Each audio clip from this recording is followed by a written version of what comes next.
Donc tu viens nous voir pour quasi beaucoup de BD, Ouais, dont quelques-unes. Amour, Fascisme et CDD, qui fait suite donc à Amour, Djihad et RTT. On est un peu sur une feuilleton de TF1 au niveau du titre. Ouais, mais ça passerait pas sur TF1. Je pense pas. Vraiment, je pense pas. Est-ce que tu peux nous faire une rapide rétrospective sur ton parcours et ce qui t'a mené à la bande dessinée? Mais j'ai pas du tout fait d'études en rapport avec la bande dessinée. Comme j'expliquais tout à l'heure, j'aimais beaucoup lire de la bande dessinée quand j'étais enfant et ado. J'ai essayé de dessiner moi-même, mais très vite, je me suis retrouvé face à mes limites et je me suis dit non, c'est pas pour moi, je veux faire autre chose. Mais entre-temps, je continuais à aimer écrire. C'est quelque chose, j'aimais écrire des scénarios, écrire des blagues, etc. Vers 2005, sont apparus les blogs BD. Ouais. Et je me suis rendu compte que en fait, c'était un super moyen de mettre en image ce que j'écrivais de façon très rapide. Parce que moi, ce que j'aurais voulu à la base, c'est faire du scénario pour des programmes courts pour la télévision. Mais en fait, c'est hyper compliqué. Déjà, quand tu connais personne, c'est très difficile. Donc du shortcom, Ouais, c'est ça. type un gars, une fille, Ouais, caméra café, caméra Camelot, café, etc. ouais. Quoi. Et parce que j'aimais bien le rythme, le rythme des vannes, tu Ouais. vois. Mais seulement, voilà, je me suis rendu compte que en fait, c'était très difficile quand tu n'étais pas dans le milieu, qu'en plus, tu avais toutes des histoires de producteurs, d'argent et tout. Enfin, voilà, c'était pas pour moi. Et les blogs BD sont arrivés, et là, je me suis dit, en fait, je peux dessiner mon truc, le scanner, le mettre sur le blog, et les gens peuvent le lire tout de suite et réagir tout de suite. Ça permet d'avoir un gag en tête, de le mettre en image Exactement. assez rapidement, Assez rapidement, ouais. et d'être aussi assez réactif sur ce qui se passe sur l'actualité. Complètement. Alors, au début, j'étais pas trop sur l'actualité. En fait, les blogs BD ils sont arrivés. C'est une époque où tout le monde racontait un peu sa vie. Même s'il y avait rien à raconter, on trouvait quand même des choses à dire. C'est l'ancêtre de TikTok en fait. Ouais, si on veut. En fait, c'est arrivé quelques années après les premières télé-réalités. Donc, on était déjà un peu là-dedans. Et donc j'ai commencé comme ça, mais très vite ça m'a ennuyé. C'est pas du tout quelque chose qui m'amusait de raconter ma vie. Donc j'ai commencé à faire des projets autonomes. Et notamment, j'ai lancé un autre blog qui s'appelait La Nostalgie de Dieu, qui était un blog d'humour autour de la religion. Adapté en pièce de théâtre aussi. Qui a été adapté par la suite en pièce de théâtre, tout à fait. Et à la fin de cette histoire, j'ai été contacté par une maison d'édition qui m'a proposé de l'éditer. C'était Lapin Non, à l'époque c'était Diantre. C'était une toute petite maison d'édition qui entre-temps est tombée en liquidation judiciaire, et c'est comme ça que je suis passé chez Lapin. Mais c'est comme ça que j'ai sorti mon premier livre. Alors que jamais je me disais je vais sortir un livre. Quand j'ai eu terminé ce blog, j'osais même pas commencer à démarcher des éditeurs, parce que je me dis je vais pas envoyer une BD en bonhomme bâton. En bonhomme bâton. Ouais. Je vais avoir que des refus, et j'étais pas prêt. J'étais pas prêt à me recevoir des refus. Donc tu voulais pas? Est-ce que ça allait tuer quelque chose dans l'œuf? Est-ce que ça aurait fait beaucoup de mal à mon amour-propre, qui était déjà pas terrible. Pas très haut. Et je me suis dit, j'ai pas la force en fait de recevoir des refus. Mais donc, ils m'ont contacté, et c'est comme ça qu'est sortie ma première BD. Et là, en fait, ça m'a donné une certaine légitimité, où je me suis dit, en fait, j'en ai sorti une, je peux en sortir d'autres. En fait, c'est là que tu découvres, mais que le public aussi peut découvrir, que la BD, c'est pas que le dessin, et c'est pas Exactement. parce qu'on a un niveau qui est ce qu'il est en dessin qu'on n'a pas le droit de s'exprimer en bande dessinée. Exactement, et c'est hyper important, et souvent je relie ça au théâtre. Ah, t'es pas le premier qui me dit ça. Parce que au théâtre, on peut très bien aller voir une pièce de théâtre avec des costumes, des décors incroyables, et à côté de ça, aller voir une pièce, un seul en scène, où il n'y a pas de décor, mais juste tout est dans le texte. Un peu comme Dogville. Tu te rappelles ce film avec Nicole Kidman? Ah, pas du Où tout. en fait, ça vous dit rien, Dogville? Où en fait, il n'y a pas de décor. Tout, c'est une grande scène, et c'est tracé au sol. Alors cuisine, il y a marqué cuisine, tu vois, c'est des murs C'est très ça. blancs, quoi. À partir du moment où on a quelque chose à raconter, le dessin passe au second plan. Après, tu fais pas n'importe quoi dans le dessin non plus. Il faut qu'il y ait une cohérence. Il faut que ça se tienne. Il faut que les gens comprennent ce qui se passe.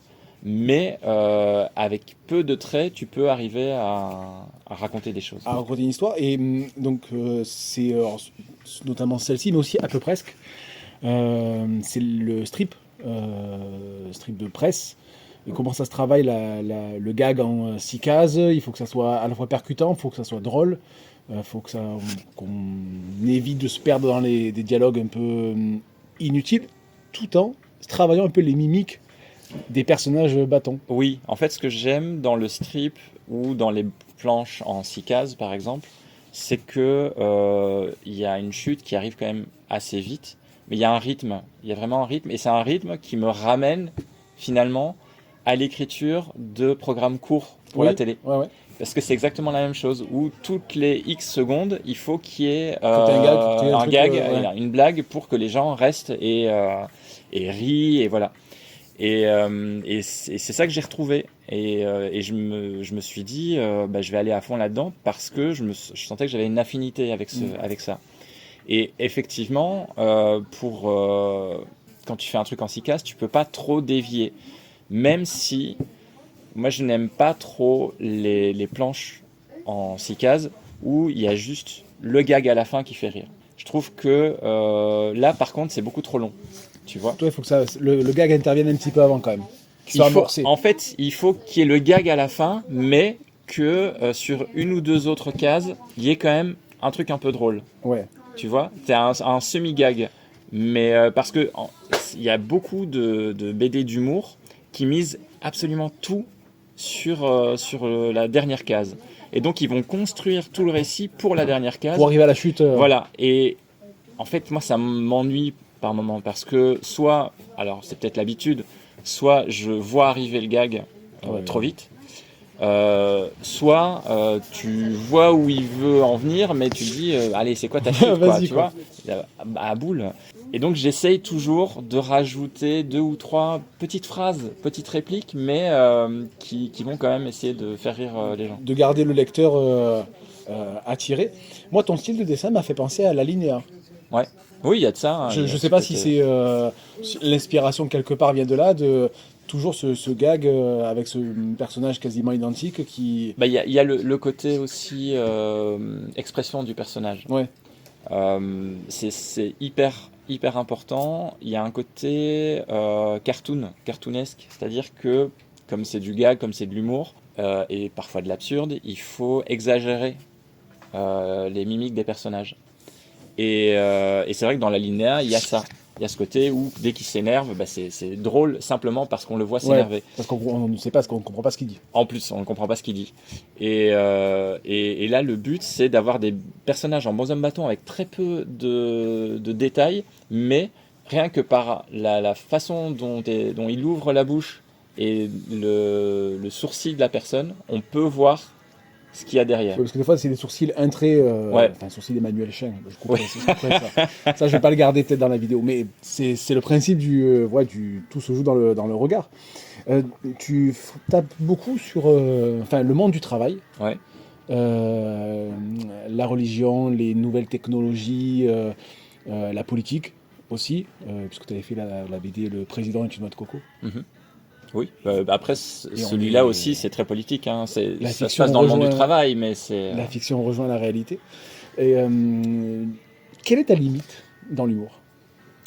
Ma limite, c'est de ne pas blesser des gens qui n'ont rien fait de mal, de pas rire aux dépens des gens. Sauf si c'est des gens qui ont un certain pouvoir, parce que ces gens ont le pouvoir, ils vont pas avoir de problème si tu ris d'eux. Mais des gens qui déjà dans la vie de tous les jours ont pas une vie facile, si en plus tu vas leur rajouter des vannes, oui, c'est un peu facile peut-être. Tu vois, c'est facile déjà, et ça ne fait absolument rien avancer. Donc ça c'est mes limites. Maintenant, j'essaye toujours de voir jusqu'où je peux aller, parce que le but, c'est toujours de rester drôle. Mais depuis que je me suis fixé ces limites-là, je me suis rendu compte que mon humour avait vachement évolué et que ça me permettait d'être plus original. Ah, d'accord. Parce que beaucoup d'humoristes vont aller dans des blagues faciles qui vont faire rire tout le monde. Et c'est quoi ces blagues-là ? C'est des blagues qui vont sur des stéréotypes, sur des clichés, etc. Et surtout, c'est des blagues qu'on a déjà entendues 20 000 fois par le passé. Et le fait de vouloir éviter ce type de blagues, ça permet justement de renouveler un peu et d'aller chercher quelque chose qui sera peut-être moins direct, qui sera moins, familier. C'est un humour peut-être moins familier pour les gens, mais qui va aller chercher quelque chose d'un peu neuf, un peu nouveau. Et ça m'amuse vraiment, parce que j'ai pas envie de faire tout le temps la même vanne, quoi. Et toi, est-ce que tu t'auto-censures? Est-ce que des fois, je sais que tu bosses avec donc James, qui est le directeur de collection chez Patakès. Est-ce que c'est lui qui te censure? Est-ce que c'est toi-même, en relisant tes blagues à haute voix, tu te dis non, là, ça va un peu loin? Alors non, en tout cas, il y a personne qui m'a fait changer Et est-ce qu'il faut les se faire blagues. rire en tant qu'auteur? Est-ce qu'il faut Arriver à se faire rire Ah, mais pour dire évidemment. ça fonctionne? Mais évidemment. Alors ça aussi, c'est un truc qui m'étonne toujours, c'est d'entendre des humoristes ou des gens qui écrivent de l'humour dire bah non, il faut quand même pas rire à ses propres blagues. Comment tu vas avoir l'idée de présenter quelque chose aux gens qui ne te fait pas rire? Tu dis, moi ça me fait pas rire, mais vous, ça va vous faire rire. Ça va les amuser. C'est quand même assez bizarre. Donc non, moi évidemment, si ça me fait pas rire, je le poste pas sur internet, je le sors pas en livre. Il faut vraiment que ça me fasse rire moi-même, parce que des fois ça fera pas rire d'autres personnes, mais au moins moi j'aurais ri, tu vois. C'est déjà ça. T'as gagné Voilà, personne. c'est ça, au moins je me serais pas emmerdé, quoi. Et donc non, évidemment c'est hyper important de faire ce qu'on aime et d'écrire des blagues qui nous plaisent. Et en termes d'autocensure, moi j'appelle pas ça de l'autocensure, en fait, simplement si je fais une blague et puis que moi en tant que lecteur, elle me fait pas trop rire, je vais la changer. Simplement. Je vais me dire, en fait ça me fait pas vraiment rire, et je vais trouver quelque chose de mieux, quoi. Donc c'est pas de l'autocensure, c'est du travail. Juste, Oui, donc, tu vois. donc tu reviens pas mal sur ton travail pour dire tiens, ça je peux trop travailler, ça finalement c'est pas Exactement. bon. Si c'est pas assez fort, si la chute est pas assez forte, et sans sans que ça puisse être mal interprété, alors c'est qu'elle doit être retravaillée. Okay. Et du coup, ta manière, je suppose que tu bosses en digital. Oui. Est-ce que c'est une manière aussi pour coller à l'actualité? Est-ce que c'est une manière qui te permet d'aller vite? Disons que on sait que l'actualité politique des fois est source inépuisable de gags. Alors oui, effectivement, c'est vrai que ça permet d'aller vite, et notamment par rapport à l'actualité. Moi, c'est pas du tout pour ça. C'est juste parce que je suis très impatient et que je veux aller vite. En fait, quand j'ai un truc une idée en tête, il faut que je la sorte vraiment hyper rapidement, et il faut que ce soit prêt et présentable assez vite. Donc c'est vrai que le côté parfois un peu croquis te permet de... Je pense que tu fais tes couleurs, donc en fait, voilà, un gag... Ah oui, ça me permet d'aller vite, et surtout, il y a aussi le côté... il faut aussi que ça soit rentable. C'est-à-dire qu'en bande dessinée, on ne gagne pas beaucoup d'argent. Donc, à un moment donné, pour pouvoir en vivre, il faut pouvoir produire. Ouais. Et pour pouvoir produire suffisamment, il faut que ça prenne pas trop de temps. Parce que là, typiquement pour amour, fascisme, je vais mettre des bipettes avec la fascisme et djihad. Combien de temps t'as mis? J'ai mis à peu près 6 mois à la faire. Écriture et dessin. Donc j'ai commencé par l'écriture, et puis ensuite j'ai mis ah d'accord, donc tu écris tes gags tout d'un coup. C'est pas j'ai un gag, je le fais et je passe au suivant. Non, j'ai besoin, parce que mine de rien, il y a quand même un petit fil rouge. Tu me voles ma question. La question bis. Et donc j'ai besoin d'avoir une vision un peu de l'album. Donc je vais pas forcément écrire tout l'album, mais il faut qu'il y ait le point de départ, qu'il y ait un milieu, et que je vois où je vais sur la fin. Après, ça va pas m'empêcher de, pendant que je fais le dessin, de penser à d'autres idées et d'aller les glisser entre deux planches. Mais il faut vraiment que le gros de l'histoire soit déjà écrit pour que je sache où je vais, quoi. Et en plus, c'est un format, un rythme qui s'adapte très bien, je pense à Instagram, mais au format réseaux sociaux. Parce que certains dessins, certaines BD, tu peux pas les exploiter aussi facilement. Non, Toi, c'est déjà complètement. limite taillé, enfin fait pour, quoi. Oui, oui, absolument. Parce que tu dessines pour la presse aussi. Ouais, je dessine aussi pour Les la Échos, presse. c'est ça? Ouais, mais ça j'ai arrêté cet été. J'avais bossé 10 ans pour eux. Mais effectivement, c'est vrai que l'avantage d'Instagram, c'est le côté case par case. Mm. Et en fait, quand tu fais de la BD d'humour, en général, c'est des cases, c'est des gaufriers avec des cases qui se ressemblent, enfin, ont toutes la même taille. Ouais. Donc ça permet justement de faire un format un peu plus normalisé, on va dire. Et, euh, et notamment, le vrai intérêt d'Instagram au point de vue artistique, c'est que c'est ce qu'on appelle des carousels. Donc on fait défiler Ouais, les cases. tu fais défiler les cases. Et ce qui est bien, c'est que du coup la chute est vraiment protégée. Parce que quand tu vas lire une BD, tu vas regarder la planche T'as tendance à aller et voir t'as l'œil qui va ce qui directement. se passe. Ouais. Et donc, même si t'as pas vraiment regardé la case, t'as quand même des indices. Tu vois, Ouais. ton œil il a chopé des trucs. Et avec Instagram, t'as vraiment la dernière case, tu peux amener tout ce que tu veux, les gens ne vont pas s'y attendre. C'est les mêmes, parce que tout à l'heure, on parlait des réseaux de mastodontes. Est-ce que sur ces plateformes que je connais absolument pas, est-ce que c'est le même système? Est-ce que C'est pas le même système. Donc là, c'est vraiment, je poste des planches complètes, ou un strip complet Ok. ou une planche complète, ce qui est parfois un peu plus compliqué à lire parce que du coup les textes sont plus petits, mais après tu peux zoomer, etc. Mais tu peux éventuellement faire du case par case, mais la présentation sera sera pas la différente, ouais. même, Donc l'impact c'est moins pratique. l'impact est moindre. L'impact est moindre, absolument. Pourquoi? Alors, double question. Pourquoi avoir trouvé ces titres, Amour, Djihad et RTT? Et pourquoi, même si je me doute de la réponse, mais pourquoi mettre un gag sur la couverture? Est-ce que c'est une manière de... On sait que nous, en tant que lecteurs, des couvertures, il y en a plein, il faut arriver à attirer le lecteur. Est-ce que c'est une manière de l'intéresser, de déjà se dire, tiens, le dessin est différent?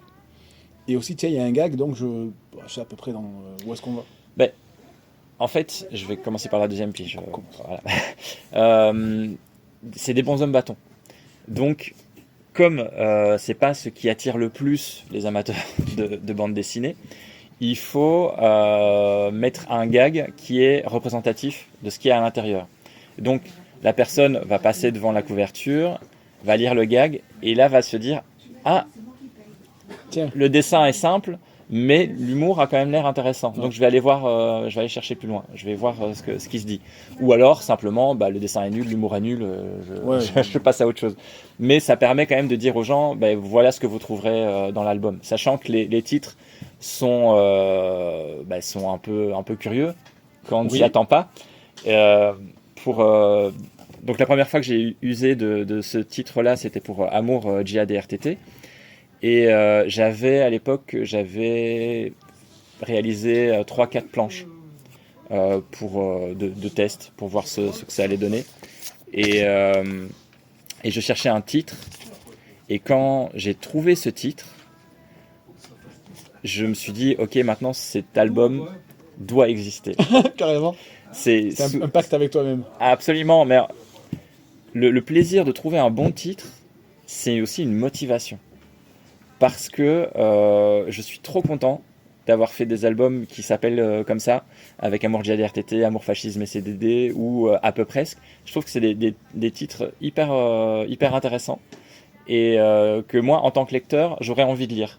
Donc à partir du moment où je trouve un titre qui me donnerait moins envie de lire, je me dis, ok, c'est bon, je vais faire cet album. On en revient à ce qu'on disait au niveau du gag. Il faut que tu aies ton premier public. Et Absolument. si le titre t'intrigue ou te fait rire, tu vas dire je vais le faire. Absolument, c'est une histoire de motivation en fait. Pour faire une BD, donc ça met. Alors moi je mets 6 mois, mais il y a des gens qui peuvent mettre encore Oui. beaucoup plus de temps sur des BD plus compliquées, plus longues, etc. Donc il faut trouver tous les moyens possibles pour se motiver à aller jusqu'au bout. parce qu'on peut facilement se démotiver, commencer à faire quelques planches et puis se dire est-ce que Est-ce que je vais dans la bonne direction? est-ce que je vais dans la bonne direction? Est-ce que j'ai vraiment envie de consacrer autant de mois de ma vie à ça? Et si vous avez dans l'humour, si vous avez quelques gags qui vous ont vraiment plu et un bon titre, voilà, ça vous motive à continuer. Et du coup, ton mode de fabrication ou de travail, est-ce que ça te permet aussi de sortir on sait que tu fais des scénarios aussi pour la jeunesse. Ouais. On a reçu Cyrielle il y a 6 mois, je crois, 1 an. Est-ce que du coup, d'avoir tes scénarios jeunesse, où c'est peut-être pas la même façon de travailler, avec tes bandes dessinées, est-ce que ça te permet aussi d'avoir un rythme assez soutenu de sortie? Peut-être que tu pourrais pas te permettre de sortir une BD tous les 3 ans et... Ah non, non, oui, c'est sûr. C'est ça. Hein. De toute façon, pour la jeunesse, je fais du scénario parce que mon dessin n'est pas un dessin qui va marcher auprès des enfants. Même si c'est un dessin finalement enfantin, les enfants ont des attentes vraiment particulières dans la BD jeunesse. Et ça permet du coup de multiplier les projets. Parce que quand vous êtes scénariste, encore une fois, on en revient à la rémunération, mais quand vous êtes scénariste, l'avance sur les droits d'auteur que vous recevez pour faire un album est plus petite que celle du dessinateur. Okay. Parce qu'on considère que le dessinateur va prendre plus de temps pour réaliser le dessin. Ce qui est vrai et pas forcément vrai toujours, parce que pour écrire une histoire, c'est pas juste le moment où vous êtes devant votre PC et vous commencez à écrire. Il y a eu tout un moment de réflexion avant et ça sortait comme mais ça. Mais non, c'est du travail aussi. C'est du travail. Il pas comme ça. Et donc oui, ça permet de multiplier un peu les projets. Et puis surtout, moi j'ai envie de faire plein de trucs très différents. Et j'ai pas envie de ne faire qu'un type de BD, quoi. Alors j'ai noté ta biblio. J'ai l'impression dans tes BD jeunesse, en fait, même dans toutes tes BD, j'ai l'impression que, pardonne-moi l'expression, mais t'es un grand enfant. T'as envie de t'amuser. En fait, oui, sans doute. J'ai l'impression je fais de la BD en même temps. Très peu de, oui, mais de BD sérieuses. Ouais. C'est de l'humour, c'est ah oui. Quand Coyote chez même le titre que je prononce à voix haute et dont je viens de me rendre compte du jeu de mots, parce que je n'avais pas percuté, peut-être quand tu le lis, mais t'as envie de t'amuser. Oui, complètement, mais je peux pas être complètement sérieux. C'est un problème dans la vie de tous les jours. C'est que s'il y a un message à faire passer, vas-y. Non, mais dans les moments les plus dramatiques, il y aura toujours la tentation de sortir une petite blagounette. Mais c'est aussi une façon de dédramatiser les choses. C'est ça, c'est un besoin de dédramatiser les choses parce que l'actualité maintenant, mais je pense que elle est toujours lourde parce que c'est jamais évident. Et j'ai besoin aussi d'un peu d'évasion. Et dans mes BD qui ne sont pas en rapport avec l'actualité, c'est des BD qui en général sont dans des univers un peu différents. Ce qui est totalement le cas avec Anna et l'Entremonde. Ouais. Est-ce que tu peux nous en parler? Alors, elle n'est pas là, mais on l'a en rayon. Absolument. Anna et l'Entremonde, c'est donc une BD jeunesse à partir de 8-9 ans. Et ça part de l'expédition de Christophe Colomb en 1492. Et ça imagine que, en fait, il n'est pas arrivé au final sur le continent américain, il est arrivé aux confins du monde. Où il y a une espèce de grande chute d'eau et le bateau va tomber dans cette chute d'eau. Est-ce qu'il y a des platistes? Non, parce que sinon vous allez prendre ça pour argent comptant et on va se lancer dans un débat qui va durer. Vas-y, désolé. Et donc c'est l'histoire d'une petite fille et son meilleur ami qui se retrouvent un peu par hasard coincés sur ce bateau et qui atterrissent dans un univers, voilà. Merci Jeanne. Dans un univers fantastique qui s'appelle l'Entremonde. Et c'est un univers dans lequel se déversent tous les différents surmondes et avec des animaux ou des personnages un peu particuliers. Et donc c'est un univers donc fantasy mais qui traite aussi de sujets qui peuvent être d'actualité aussi. Tout comme dans tes bandes dessinées. Oui, absolument. Plus d'humour, mais dans un univers un peu différent. Donc, on voyage quand même. Ouais. Et comment ça se travaille un scénario jeunesse? De plein de façons différentes. Par exemple, on parle d'Anna et l'Entremonde. D'où est partie l'idée de ce scénario? Alors, c'est parti d'une envie à la base. C'était l'envie de créer mon propre univers. Une espèce de complexe de Dieu. Ça va loin, là. Voilà. Mais voilà, j'avais envie de m'évader dans un univers que j'aurais créé de toutes pièces et je cherchais un truc de départ, un point de départ. Et j'avais toujours eu cette petite réflexion par rapport à l'expédition de Christophe Colomb, où je me suis dit, et si jamais en fait il s'était planté et que la Terre n'était pas vraiment ronde et il était vraiment arrivé dans une espèce d'énorme chute d'eau. Et je me suis dit, c'est le point de départ parfait pour cette histoire. Et à la base, je voulais en faire un truc un peu parodie des histoires de pirates, purement jeunesse. Et je l'ai écrit, je pense, en 2014. Le premier scénario, il était écrit en 2014. Et j'ai cherché des personnes avec qui le dessiner. Ça n'avançait pas, ça marchait pas. Je tombais pas sur les bonnes personnes. Et en 2020, quand est arrivé le confinement du Covid, comme j'avais rien d'autre à faire que de bosser, je suis allé rechercher mes vieux projets et je suis retombé sur Anna et l'Entremonde et je me suis dit, j'ai vraiment envie que cet album existe. Mais il doit y avoir un problème dans le scénario. Donc j'ai envoyé à Si, qui est une dessinatrice de talent, qui a toujours un avis hyper argumenté sur les BD qu'elle lit. Okay. C'est une grande lectrice de BD et c'est quelqu'un qui va vous faire des retours sur une BD hyper construit, hyper intéressant. Et donc je me suis dit, c'est la bonne personne pour me donner des conseils. Et en lui disant, mais c'est pas pour que tu le dessines, t'inquiète pas, c'est juste pour avoir des retours. C'est juste pour avoir des retours. Et elle a un peu réagi en se disant, mais pourquoi je ne pourrais pas le dessiner? Qu'est-ce qui se passe? Elle était vexée? Presque vexée. Et moi je considérais qu'elle faisait ses propres BD, elle n'avait pas besoin de scénariste, mais le concept lui avait vachement plu et elle m'a dit, mais en fait j'ai vraiment envie de dessiner là-dessus. Okay. Simplement on va changer un petit peu, ce ne sera pas complètement jeunesse, moi je vais te demander de faire une histoire en quelques tomes, mais vraiment une vraie histoire avec une fin. Oui, parce que le prochain tome, le 4e, c'est le dernier. Voilà, il arrive je crois que bientôt. Au mois d'avril. Avant l'été, ouais. Donc elle me dit, si tu peux un peu rajouter des enjeux et creuser un peu plus les personnages, je suis partante. Parce qu'il fallait, alors déjà, il fallait que ça soit limité en termes de tomes, que ce soit pas une série. Oui, c'est ça, exactement. Fleuve, joli. Moi j'étais content de moi, tu vois. Personne n'a relevé, mais oui, je glissais un petit peu des fois d'accord. Je me suis dit tiens, sur le moment. Et est-ce que ça te permet aussi un peu de choisir les artistes avec qui tu vas travailler, parce que Cyrielle, tu en as plein d'autres, ça te permet un peu de bosser avec qui tu veux. Qui je veux, c'est un peu. Non, mais de choisir, de bosser avec des affinités. Exactement, moi, j'aime bien bosser avec des gens que je connais parce que, j'en parlais tout à l'heure, c'est une histoire d'alchimie.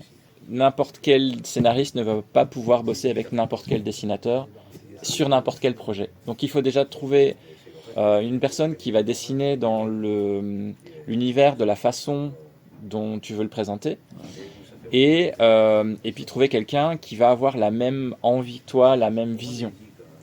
Et ça, c'est le plus dur, en fait. De trouver quelqu'un où on peut aller dans le même sens. Exact. De ne pas batailler pour dire c'est ça. Moi je vois ça, non mais voilà, c'est ça. Je vois ça, quoi. Exactement. Au niveau éditorial, alors au niveau de l'humour, tu es chez Patakès et Delcourt.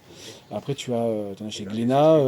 Comment on arrive à travailler avec ces différents éditeurs? J'ai l'impression que chez Patakès, ils te laissent un petit peu travailler tranquille, mais est-ce que tu as des contraintes ou des demandes de la part des éditeurs sur notamment les scénarios jeunesse? On sait que c'est un peu plus cadré, il ne faut pas trop dépasser. Comment ça se passe typiquement avec Patakès? Est-ce qu'ils te laissent tranquille Alors avec Patakès, oui, vraiment c'est un pilote automatique. On se connaît avec James, on se connaît depuis super longtemps. On avait fait un livre ensemble, Charles. Et c'est après, quand il est devenu directeur de collection chez Delcourt, qu'il m'a demandé si j'avais des projets. Et c'est comme ça qu'on a commencé à bosser ensemble de cette façon. Mais il me fait vraiment confiance. Et je sais que j'ai son soutien. Et ça fait du bien à un auteur de savoir que tu es quand même assez libre. Et que si vraiment je fais un truc vraiment très mauvais, il va me le dire. Mais sinon, il me laisse vraiment beaucoup de liberté, quoi. Mais du coup, ça sera à la fois un éditeur qui te le dit, mais aussi un auteur. Donc, oui, c'est ça. Je pense que la remarque est argumentée et C'est ça, construite. exactement. Et c'est vrai que pour les autres maisons d'édition, pour les autres projets, ça dépend vraiment des endroits où tu es. Il y a des éditeurs qui vont faire un vrai travail éditorial, qui vont faire beaucoup de retours, qui vont te demander pas mal de corrections, etc., mais qui vont argumenter, etc. Et puis, il y en a d'autres qui sont moins à l'aise avec ça. Ils te font soit plus confiance, soit, je sais pas, ils se disent allez, on verra à l'autopsie, mais... Est-ce que le nom du coup de Marc Dubuisson est un peu comme caution dans la BD? Je pense que oui. Parce que du coup, tu commences à avoir de l'ancienneté. Est-ce que... Ouais, mais... Alors, Ou est-ce qu'il faut à chaque fois faire ses preuves? Il faut faire tes preuves, de toute façon. Ouais. Quand tu commences à bosser avec quelqu'un de différent, chez Pataquès, on a l'habitude, il sait ce que je fais, voilà. Mais si je vais chez un nouvel éditeur, le nouvel éditeur, il a jamais vu comment je bossais en vrai dans les faits, Okay. Tu vois. Par exemple, pour Anna et l'Entremonde, j'écris le scénario, mais après, il y a quand même qui va relire le scénario, qui va me faire ses retours. Donc il y a quand même un binôme, tu vois, et elle fait du travail édito, si bien que une fois qu'elle a fait ses retours, que moi j'ai fait mes corrections, etc., et qu'on est tous les deux d'accord, contents du scénario, on va l'envoyer à l'éditeur, et au final l'éditeur n'aura pas grand chose à rajouter parce qu'on aura déjà fait le travail ensemble. En amont, ouais. Mais ça peut dépendre de la personne avec laquelle tu vas bosser. Parfois il y a des dessinateurs ou des dessinatrices qui sont moins qui veulent pas se mêler du scénario en fait, et qui vont pas faire trop de retours, ça parfois c'est un peu compliqué parce que tu te dis est-ce que ça lui plaît vraiment, oui, est-ce que voilà, c'est ça, est-ce que c'est une commande, donc c'est pour ça que j'aime bien bosser avec des gens que je connais, parce que je sais que les personnes vont oser me dire les choses, et je sais aussi que ce que ces personnes-là vont me dire, c'est pour le bien de l'album, de la BD, voilà. Mais aussi pour que lui ou elle en tant qu'auteur puisse se l'approprier aussi. Exactement. Et pas passer 2 ans à bosser sur quelque chose qui ne l'intéresse pas. Exactement, oui, c'est hyper important. Qu'est-ce que tu as contre les Rémy? Je n'ai Qui a lu la BD? Rien. Voilà. Parce qu'il y a un Rémy aux archives qui est pas rasé, apparemment, et pas en odeur de sainteté. Alors, c'est pas contre les Rémy, c'est contre les gens qui travaillent aux archives. Alors le problème, c'est que j'espère. Je connais un Rémy qui travaille aux archives. Ah, le pauvre. Alors bon, je vais dire, je sais pas, ça m'a fait rire déjà de voir un Rémy, il n'y en a pas beaucoup, et de voir un Rémy aux archives. Non, je sais pas, Joker. Est-ce que les Rémy sont les nouveaux Kevin? Je sais pas, est-ce qu'il y a un Kevin? Non, en général, oui, c'est ça. Je me suis dit, les Régis, ils ont déjà tout pris. C'est une génération, quoi. Les Régis sont déjà ils ont déjà tout ramassé. Voilà, donc puis je connais un Régis, donc je peux pas. Et est-ce que tu as réussi à synergiser des solutions holistiques en garantissant un upscale des bullet points dans un cadre de libération économique? Oui, absolument. Et en fait, c'est hyper simple, mais je n'ai pas le temps de vous l'expliquer maintenant. Tu sais que j'y suis allé sans filer, j'ai pas répété la question. Bravo. Mais non. On va terminer là-dessus sur tes 2 projets à venir. Donc c'est le tome 4 de Anna et l'Entremonde. Est-ce que tu peux nous dévoiler un tout petit truc sur comment ça va se clore? Bah non. Clore océan eau. Oh, waouh, ok. Ouais, non, je suis... C'est ouais. fin de journée. C'est la galère. Non, mais je vais pas trop en dire. C'est juste le tome conclusif. Merci, Jeanne. Donc toutes les allez, je pense que la plupart des réponses seront dans le livre. Et tu sors aussi Bougainvilliers, oui, avec Sylvain Bec chez Pataquès. Ouais. Chez Pataquès aussi, de quoi ça parle? Ça, c'est un petit plaisir qu'on s'est fait avec Sylvain Bec, qui est un dessinateur mais qui bosse aussi dans l'animation. on est tous les deux des énormes fans des comic strips américains, de type Peanuts, Calvin et Hobbes, et puis Grand Amérique Mafalda. Et j'ai toujours eu envie de faire un comic strip un peu dans ce genre-là. J'aime bien le côté philosophique, le Sens de la vie. le côté sens de la vie, le côté ok c'est des enfants, mais on parle quand même de thématiques finalement très adultes. Et donc ça raconte la vie d'un quartier. Donc c'est une mère et sa fille qui emménagent dans le quartier de Bougainvilliers. Et puis on les suit en train de découvrir les différents personnages un peu haut en couleur de ce quartier-là. Et c'est beaucoup d'enfants qui... Est-ce qu'il a fallu du coup encore être plus précis sur les termes choisis, sur les sujets? Est-ce que ça a été... parce que là j'ai l'impression que pour Amour, Fascisme et CDD, tu t'es un peu lâché, tu t'es un peu fait plaisir. Est-ce que comme ça va être des enfants, même si ça ne leur est pas destiné, est-ce qu'il faut être... et vu le sujet, est-ce qu'il faut être plus précis sur ce qu'on dit? Plus précis, je pense pas que j'ai été plus ou moins précis que dans mon écriture habituelle. Là, c'est des petites réflexions, il y a des réflexions philosophiques, etc. Donc, oui, c'est précis parce qu'il faut que les gens comprennent où tu veux en venir et que la quatrième case ait quand même son intérêt. Parce mais que du coup, c'est un strip. c'est des strips en 4 cases et parfois il y a des doubles bandes. T'en as deux de moins que sur. Ouais, t'as vu ça? Ouais, mais c'est restriction Économie, budgétaire. c'est raide. On n'a plus le choix. Et donc ouais, l'écriture c'est à peu près la même, mais je me suis moins fixé l'obligation d'avoir un gag très fort, avec une chute très forte. Ça paraissait il faut que ce soit plus des petites des petites réflexions. Et on va finir le gag et puis par moment on va continuer d'y réfléchir et se dire ah ouais c'est vrai j'avais pas pensé ou enfin voilà. Et ça c'est beaucoup plus difficile à faire à notre époque j'ai l'impression, et notamment avec l'humour d'internet, parce que l'humour d'internet demande vraiment de l'humour vraiment hyper puissant, qu'on peut partager facilement et ça laisse moins le temps. Ça laisse moins le temps de la réflexion. Et là, tu peux avoir une réflexion qui va se faire en 2-3 strips, tu vois. Et donc, c'était le principe de prendre plus le temps et de se faire vraiment plaisir. Et pourquoi avoir voulu, donc tu le connais, c'est avec Sylvain, est-ce que c'est toi qui lui as proposé, est-ce que c'est l'inverse, et pourquoi avoir voulu bosser avec lui? En fait, Sylvain, c'est James, justement, notre éditeur, qui m'a fait connaître son travail, et je trouvais que j'aimais vraiment énormément son trait, et je trouvais qu'il allait vachement bien avec ce que j'avais envie de faire. Et en discutant un peu avec lui, on s'est rendu compte qu'on était tous les deux hyper fans de ces comic strips et que lui-même avait toujours eu l'envie de faire sa propre série de comic strips, mais qu'il n'y arrivait pas, qu'il n'arrivait pas à trouver des bonnes histoires, etc. Et donc il y a eu une espèce de rencontre où on s'est dit, en fait, on a tous les deux envie de faire la même chose, tout est aligné, faisons-le quoi. Okay. Et James lui-même est un grand fan de ces classiques américains. Et lui m'a dit, ça se vendra pas, mais j'ai envie de le faire.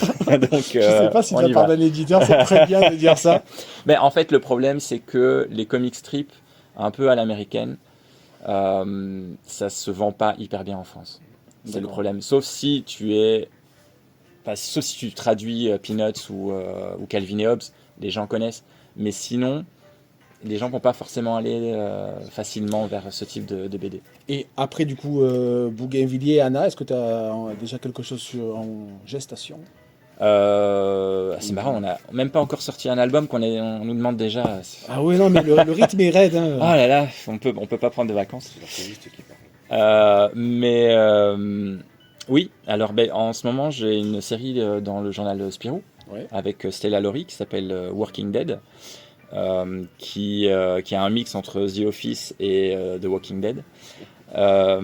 J'ai une autre série en préparation pour Spirou aussi, et je vais peut-être m'atteler à faire un 3e tome à Amour, Fascisme et CDD. Donc pour mettre à mort ma chaîne YouTube définitivement, comment il va s'appeler?